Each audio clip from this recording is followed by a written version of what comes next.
Welcome everyone to the Legacy Intention series of videos, where we get to explore legacy intention words, and just the stories that people have around legacy. Today I have Carol with me. We've known each other for a few years now and interacted on a lot of different topics.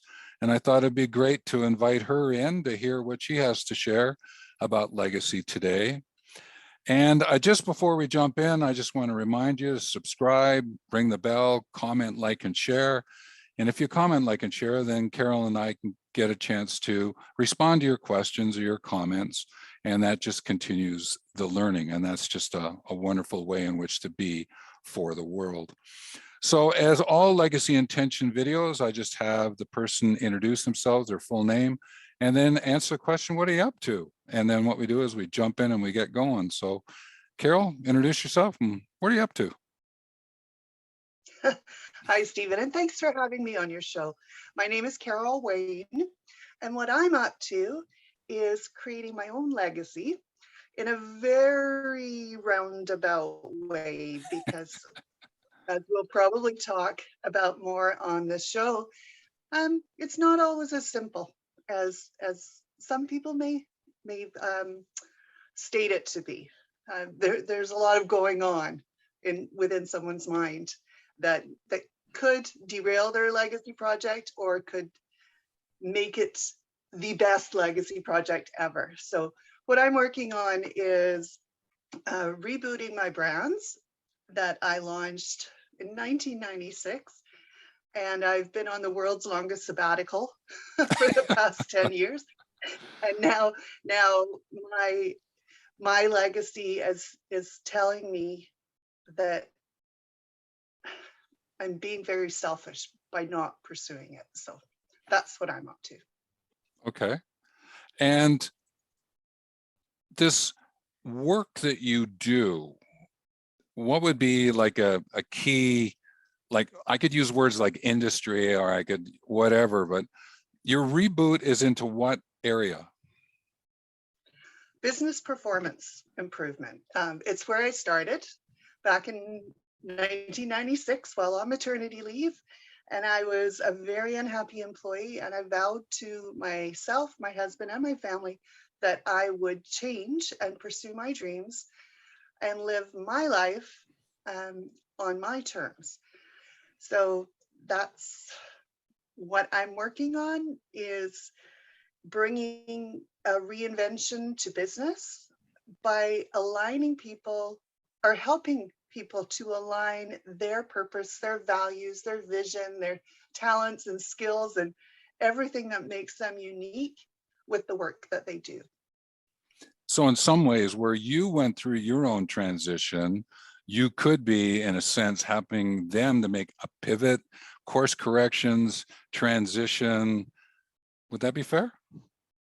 Yeah, because as I mentioned earlier, it's not really a linear line. You think it might be, but it ends up going in a lot of circles. And sometimes you're taking a step back because you've gone down the wrong path. Maybe you're too early for the message. Maybe your message isn't quite on target. You know, there's many reasons. Yeah, I know, because the 55 plus years young professionals that I'm interacting with, they are, in a sense, going to go through a transition, sometimes faster, sometimes slower, just depends. And this notion of legacy, I think, is starting to show up on their radar. That's what I'm seeing happening. This word more and more is starting to pop out. But they're phrasing it like leave a legacy. Okay. I talk about live a legacy. Okay. How do you talk about legacy? How do you look at the word legacy? I like to use the word create your legacy. So I believe that we all have our legacy inside us. And some of us want to discover what it is. Other people are happy not to. But when you discover what your legacy is, then it's up to you to do your best to create that legacy in a way that really truly aligns with you as a person, like you're not living someone else's version of your life, you're living your own. And because you're doing what you want to do and are here to do, it makes it so much more authentic and easier to actually create your legacy and also to make a really positive impact with it. Now, legacy doesn't have to be huge. Like I'm not talking about you're the next major philanthropist in the world. It could be as simple as your legacy was to connect with someone at that specific time in their life that they really needed your connection. And because of that, you alter the path that their life is on. And that is just as incredibly powerful as a big business kind of legacy or a big philanthropic legacy. So like the word impact, when you think about impact, I think what you're sharing is there can be the big impact. Sometimes it could be the small impact, but the small impact may be bigger than the big impact, right? I think that's what, is that where you're going with this? Yes, because when I talk about legacy with the people I talk to about it, some of them are very reluctant to explore creating their legacy because they think they have to do something huge. But you know, when you bump into someone one day and they just smile at you, you may not even know that person. They may just say some kind words to you, and that's all it takes sometimes to change someone's life. They may have been feeling very down that day, and because you were kind to them, they may make different decisions, or you may have helped them to make really good decisions when they may have been waffling a little bit. Yeah, because if I may, you're a grandparent. Yes, I am. And grandparents, it's amazing the connection of this legacy story and a grandparent and the grandkids. Are you willing to share a little bit about that part of your life? How many hours do we have? You know, as a parent, we are busy trying to juggle a gazillion balls. And we often don't have time to truly appreciate the gifts that our children have brought to us. And when my granddaughter, who is now 3, going on 13, is was born, the love that I felt for her when I first held her almost made my heart want to explode. I'm gonna cry. It was just so powerful. And because I have time now, I have been able to paint Christmas decorations with her, and I taught her to ride a bike. She's 3 years old and rides without training wheels. Brag, brag. But she just, I can just sit there in amazement of her gifts and her talents, and they're coming through already, and we're encouraging them. Now, my girls are very strong personalities like myself. I taught them to be that way and to speak up for themselves and to pursue what they want. And I'm doing that with my granddaughter too. And so are my girls.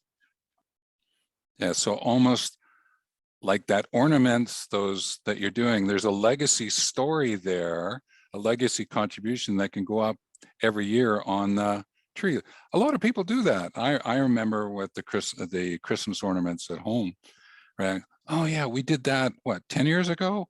And then it would bring things up, and there's an element of legacy in that component as well. So that's beautiful. Thank you for sharing that. But you may not have said it specifically so far, but I believe the word purpose? Because we've had conversations before, and there's the notion of, when you talk about your business world, and there's a lot of P's involved with your business world. And I believe purpose is one of them. Can we explore that and maybe link that to legacy at this point in time? Where would you like to go with that? Well, purpose is another one of those topics that people can jump right into and really truly embrace. And other people are very reluctant to even go there.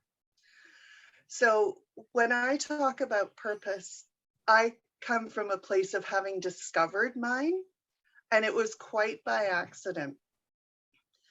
But then when I discovered it, I realized that I had been like circling my purpose for years.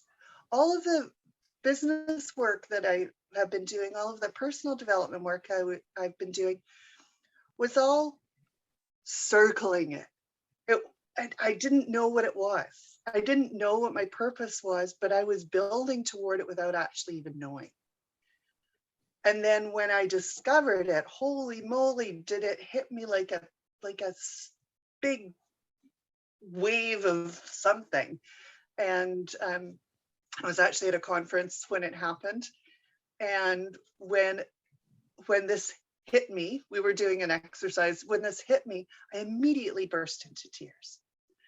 And then I spoke to the people who were beside me because I was just so shocked, so overwhelmed. So it was so weird to me because, as you know, I'm more of a brain in my head person than a spiritual kind of person. And this was really going into the spiritual aspect of me that I hadn't really discovered before. So because of that, I went, okay, that's what my purpose is. And that's all of the stuff that I've been doing, I was able to connect the dots with.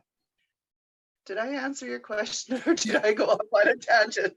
Oh, no, it's great. And it's not that we need to know what your purpose is. That's not my intention here. That you can share however, but I think what we might be getting at here is a person may have a purpose, and then they may transition like into their next 50, like the group, the 55 plus years young professionals, who might find another purpose.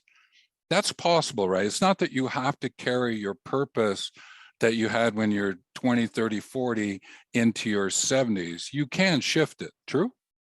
Yeah, for sure. And everything iterates. We all evolve. The world around us is evolving, so our purpose is going to evolve too. Yeah, and my purpose is to reinvent business and transform lives. And I believe that by coming at it from a business perspective, because that is my strong suit, more than other people who come from legacy and purpose from like a life coaching perspective, I like to use business and leverage the power of business to create legacy, to fulfill on the purpose that we have within within ourselves. And I believe that good businesses, not all, because there's some really bad ones out there, but the really good businesses who have a business purpose and who incorporate that into their work are seeing much greater results. And that's from a business sense, but it's not, they didn't go in just because of the PR purpose or the PR aspect of having a purpose. They went in because that's really their purpose and that's aligned with their visions. So if the business is having a legacy that you just mentioned, and a person's having a legacy, then there must be some form of alignment that's required. Yeah, well, you know what happens when your work doesn't align with you, even if you haven't determined what you're about, right? It doesn't work. I mean, yeah, you can force it and you'll do what you have to do.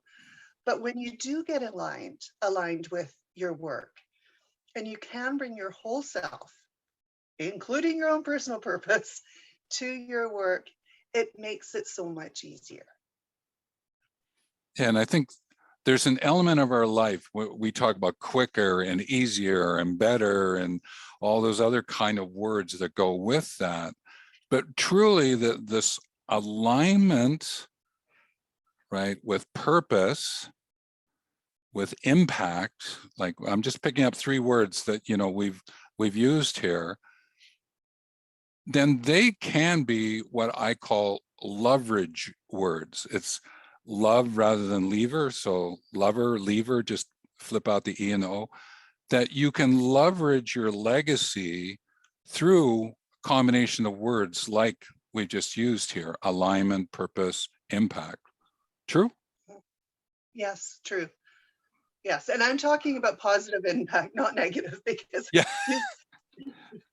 there's a lot of people who live a legacy that's a negative one, and I choose to stay away from that.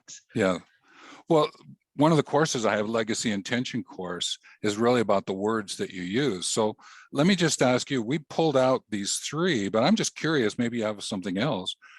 So purpose, impact, alignment, are those like your legacy intention? You intend to leave your legacy using those 3 words? Or is there another word in there? I'm just curious. I'm just curious. So there are other words that come to mind, and there's more of the outcomes based on living your life in purpose, aligned with your values and your vision for yourself and what you want. And that is freedom and happiness and joy and fulfillment and sense of accomplishment. All of these can come from living the life that you were meant to live and creating a legacy that matters. However big, however small, however deep, however seemingly insignificant, but not really. Mm-hmm. Yeah. Yeah, because I know you That's went through your own life transitions. I know from business point of view, but also in terms of where you're living, how you're living. Like for me, I'm a great digital nomad, right? So I can do whatever I do from wherever I want to be. And I'm also a really great dog walker, right? Because I take care of people's dogs and walk their dogs and take care of their homes, right? So I went through, that was a bit of a mind shift. There were some alignments I needed to go with, you know, the impact of my own life and how I was going to do that. But you also went through one as well. Are you willing to share a little bit about what happened there for yourself? Yes, and I choose to spin it a little bit. And I choose to say that this was my midlife crisis. It happened at the age of 50, so I am hoping that means I'm going to live till 100. But as soon as our children were gone, I said to my husband, let's sell everything. Let's sell our homes. Let's buy an RV. Let's travel North America for 2 years. And then after that, we'll go overseas and we will do something similar as we travel the world and work throughout the world. Well, here we are 7 years later, and we're still in our RV and we still haven't left. Now, some of that is because we did not plan very well. We just went on impulse. We had never been inside an RV before, and we stepped inside this particular one I'm recording this in, and we looked around, we went, yep, let's buy it. So we did that. I don't recommend it. I'm a planner at heart, and this was like no planning whatsoever. So things, we hadn't put the foundation in place to be able to live the kind of nomadic free lifestyle that we thought. Mind you, We are going back to Spain for a couple of months, and we just came from Whistler. So it's not like we're not living my version of it. It's just not exactly how I thought it would pan out. So in some ways, it's important to plan your legacy project and story and contributions as well. Yes, I do not recommend impulse. Not for life choices as dramatic as the one we did. But, you know, we made our bed and we sleep in it every night. So, Yep. yeah. Well, that's So great. it is. Yeah. Well, I'm thank you for sharing. Okay, is because I know I put you on the spot there a little bit. We didn't plan on sharing that part, but it's kind of an interesting lifestyle because I have one that's similar, and I did mine about 11 years ago now. I sold my home and gave everything I owned away, right? And Yeah, like that's what we did. 4,000 books went out, and canoes and everything went. So I can certainly appreciate that. But guess what, Carol? We're getting to the close of this video. And like all videos, I always give the person I'm having a conversation with the opportunity to share something that they want to close this one off with the possibility, and I think there's a strong possibility, of coming back another time and sort of doing a little bit of update to see where you are and what you're up to and what you can share. But right now, how would you like to close out?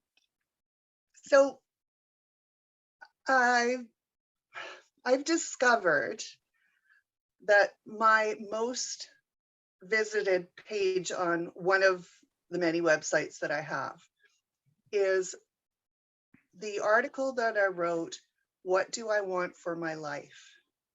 It is by far the most popular page probably on all of my sites combined. So there are a lot of people who are taking a step back, and the great resignation, which is going on in the business world, is part of that. All of the lifestyle and personal choices that were made because of the pandemic. Please know yourself first. Spend some time, make a plan, see what you've been circling around, and then from there you'll know what your legacy project is, your legacy impact is. So understand yourself first, and then make that plan, and don't just throw everything away or sell or give it away or sell it for pennies and then have to go out and buy it again, because that's not good for the planet. Yeah, fair enough. Fair enough. So with that, just remind everyone, subscribe, ring the bell, comment, like, and share. Carol and I would certainly appreciate having a bit of a conversation with you, and that would be wonderful, wonderful. And with that, Carol, thank you so much. And in a few months from now, guess what? I'll be knocking at your virtual door, seeing if you're willing to have another conversation, okay? Maybe we can do it from Spain. Hey, look, sounds good, sounds good. Take care then. All right, thanks, Stephen.